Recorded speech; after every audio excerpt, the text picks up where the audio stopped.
Hello दोस्तों, मैं सुधा पांडे अपने यूट्यूब चैनल पे आप लोगों का स्वागत करती हूँ। एक प्यारा सा भजन गाने जा रही हूँ। अगर आप लोगों को अच्छा लगेगा तो शेयर, लाइक, कमेंट, सब्सक्राइब जरूर करना।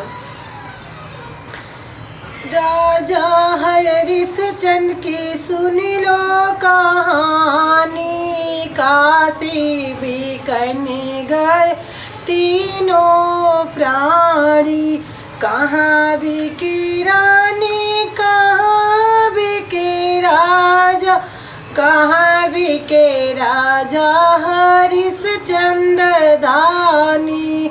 राजा हरिश्चंद्र की सुन लो कहानी, काशी कहानी, काशी बिकने गए तीनों प्राणी। ब्रह्मा घरे बेटा, विष्णु घरे रानी, कृष्ण घरे बेटा हरिश्चंद्र दानी। कृष्ण घर राजा हरिश्चंद्र दानी।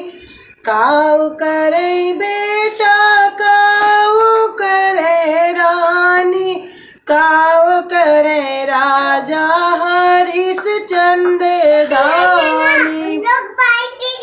फूल तोड़े बेटा, पानी बार रानी, मरे घटे रोक हरिश्चंद्र दानी।